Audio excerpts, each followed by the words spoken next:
Hey everyone, I'm Superfire1 and today I'm going to do an early review of Assassin's Creed Mirage. Well, not really an early review. I wanted to do another one. So I wanted to do another video a few days ago, but I couldn't because I was busy. So yeah, I was busy, so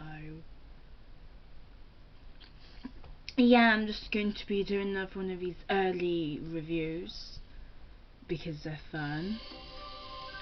You know, because they're fun, and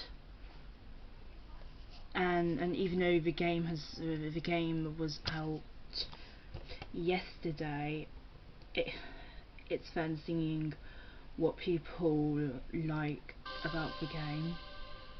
So your GamingBolt, the land, beautifulness. So this is GamingBolt's review, the final verdict. Interesting. So you can actually see there that you have your health bar and you have your have your elixirs. They're not like medicines, elixirs now. And then you have your compass, and then you have your skill tree. But what I have noticed in that every single one of these reviews is that they always have one skill tree there. They always have one skill tree. No, not one skill. They always have one ability point there. Just one there. Just one there. And that's what it's available on. So it is available on Windows. It's not available on Steam. So if you use Steam, sorry, you can't get it. After a trilogy of massive open-world action RPGs, all I wanted from the next Assassin's Creed game was a smaller, more condensed experience that was more in line with older installments in the series.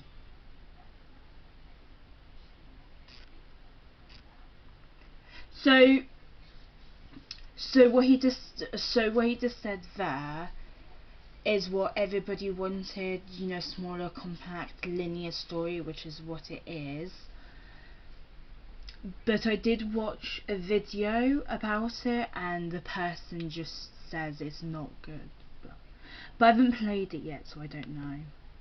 Don't get me wrong, I've had lots of fun with the Origins trilogy, but after 3 overwhelmingly large games, the series had clearly gotten to a point where it needed another reset. As a massive fan of the franchise's earlier installments, then all I wanted from Mirage was for it to be just a straight up old school Assassin's Creed game. So you do have more of these directions. So, and then you have boats. So boats are back, and I feel like with the next game, Assassin's Creed Red, it will just go back to the open world. So it's not really a reset. It's just it's just going back to the old Assassin's Creed Mirage, which we had in Assassin's Creed Syndicate, but that was 8 years ago. Wow, it was 8 years ago. Wow. And that's exactly what it is. Nothing more, nothing less. It's a smaller, shorter game with a more condensed open world and a core mechanical loop that completely eschews the RPG mechanics of recent installments. And it's... So it is, pardon me, it's still open world, but it's not open world like with the other games. Instead, places renewed emphasis on stealth and parkour. And every single one of those revisions works out for the best. Though there was once a time when the developer had managed to completely milk the old Assassin's Creed formula dry, to the point where most people couldn't stomach the thought of another game built on that same framework. After the last half a decade, the hunger for another one of those games has increased dramatically, and Mirage, as such, lands triumphantly. Set several decades before the events of Assassin's Creed Valhalla, Mirage stars a much younger Basim as its protagonist, who had a major role to play in Valhalla as well, and, as you'd expect... And who we find out is a reincarnation of Loki, and is an anti-hero, an anti-villain. You know what, he could actually work with Abstergo Industries, but not really, because they're Templars and they're just... And he already fought with Templars, so no. For an Assassin's Creed game, that setting is really the star of the show here. It's been a while since we've had a single city setting in an AC game, but Mirage shows yet again just how good the series can be when it's focused on a singular place. Baghdad is an incredibly realized city, boasting strong atmosphere and visual design, and most of all, an obsessive level of attention to detail, something that the series had once been known for, but had lost to a great extent with its recent...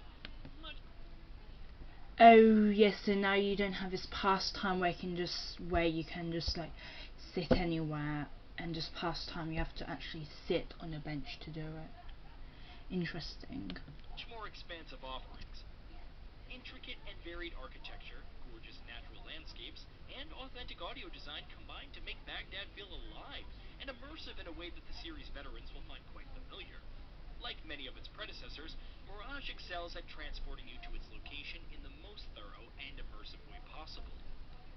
But though I was always eager to explore more of Baghdad and learn more about the city's rich history and culture, the story that the game tells in and of itself is nothing special. This is a series... So you just have these symbols there? You don't... Wow. Wait, so I've just been noticing that throughout the entire time, the ability point is just there. Why? Why isn't you using it? But you don't have levels, you just have that, yeah. Series that has boasted some truly memorable characters over the years, but sadly that's an area where Mirage fails to impress. Basim, of course, is a character that Valhalla fans will easily get invested in, thanks in large part to the fact that he's a known quantity, while Rashan is another solid personality, and voiced excellently by Shorhei Agdalashu. Beyond those two, however, I wouldn't be able to pronounce those two actors' names. I wouldn't. This cast doesn't much make for an impression, which in turn means that some of the story's biggest conflicts and personal arcs don't carry much weight. The actual storytelling is also a bit sloppy. A large portion of Mirage's cutscenes don't seem to have used motion or performance capture, which means animations for characters to... Yeah, I have noticed that. It's really interesting that they just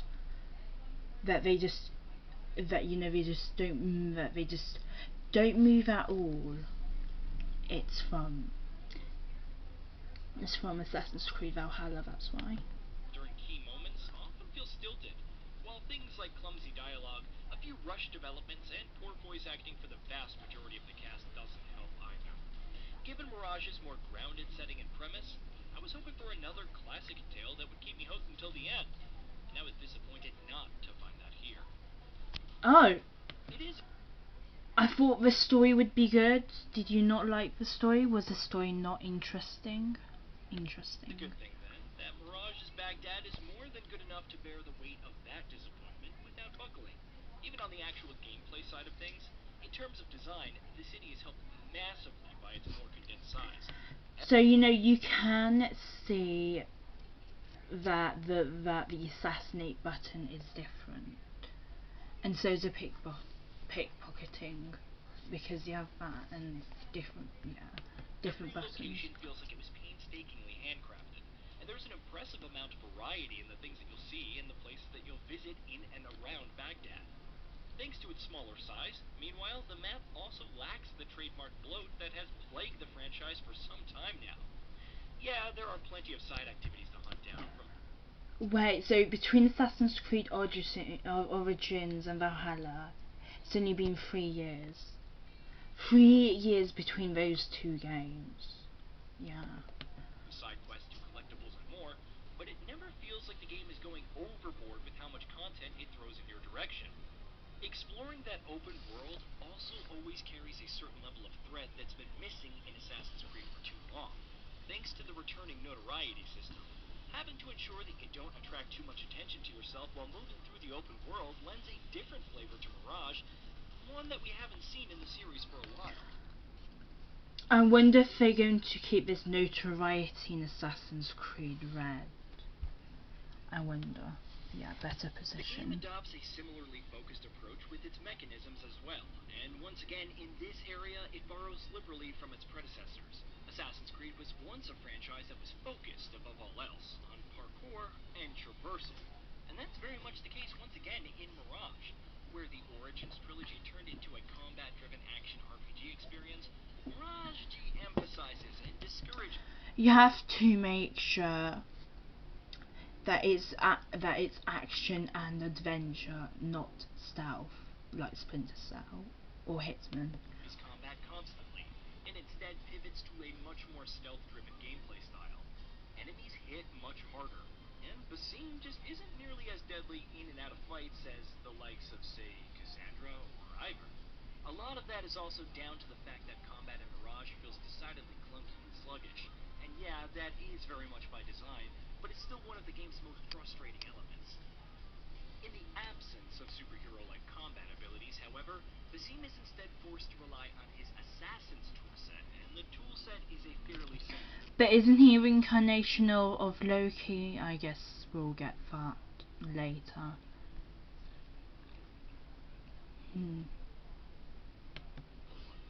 Throughout the course of the game, as you progress further in the story, you gain access to about half a dozen weapons and items. And though there aren't any surprises in here, barring some new tweaks like the Assassin's Focus mechanic, which lets you chain together multiple assassinations, how you use the toolset is always immensely enjoyable. From blow darts and throwing knives to smoke bombs and more, Mirage gives you tried and tested options to distract and hide from enemies, and finding clever ways to make use of those tools to successfully sneak through a heavily guarded area never stops being satisfying. You know, I think we really miss the tools, especially with smoke bombs and sleep and blow darts. We really miss that. I did too. Add to that the return of social stealth mechanics, like hiring groups to distract guards or slyly assassinating a soldier while sitting on a crowded bench, and classic Assassin's Creed hiding places, like failed cupboards and rooftop gardens. And what you get is a game where there's never any shortage of options of being sneaky. The missions themselves have also been designed very well to take advantage of the stealth-driven gameplay. The vast majority of them function as well-constructed stealth arenas that constantly encourage you to combine your stealth and traversal abilities in creative ways. And nowhere is that more abundantly apparent than in the black box missions. Making a return from Assassin's Creed Unity and Syndicate, these are big set missions where you're given an ultimate goal in a large, heavily defended location, after which you're free to decide how to complete your objective, with the freedom to choose one of several available methods. I hate those types of stuff where you're given an objective. I just prefer to run in and hope for the best. But that's my play style. These are the sandboxes where the game's stealth mechanics really stand out, and there's quite a few of them. And then an advert. Build custom industrial machine. Go away. No.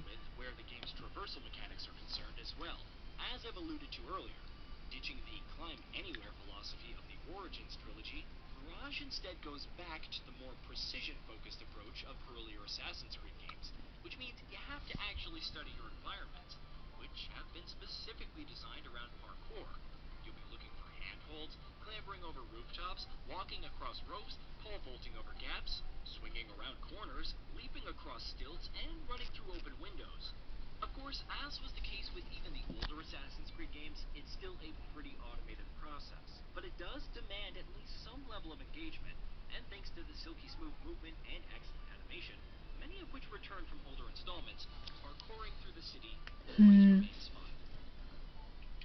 Keeping in line with the focused nature of the open world and the stealth and parkour mechanics, Assassin's Creed Mirage also heavily pares down its progression mechanics.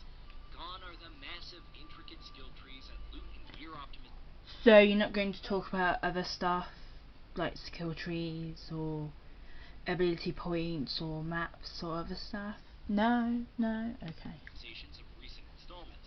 Here, you're given just a single tree with a few upgrades spread across 3 branches. While the loot and upgrade mechanics are also implemented in the most fundamental way possible.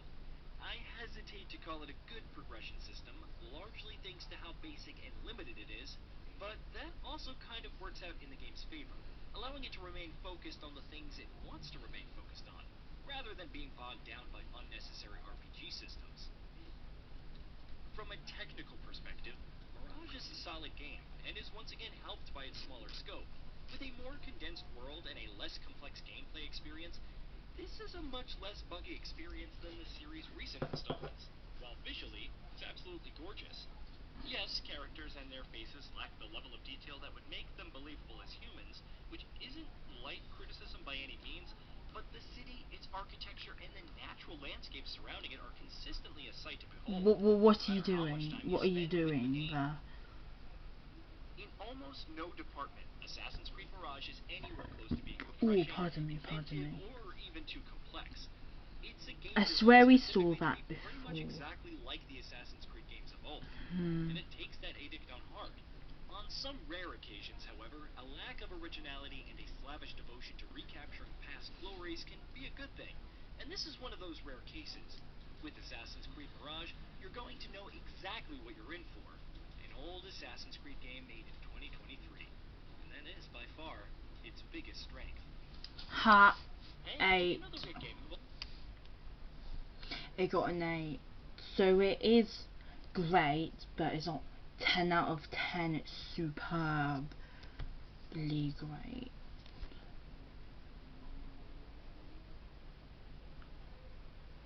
I don't know what to say.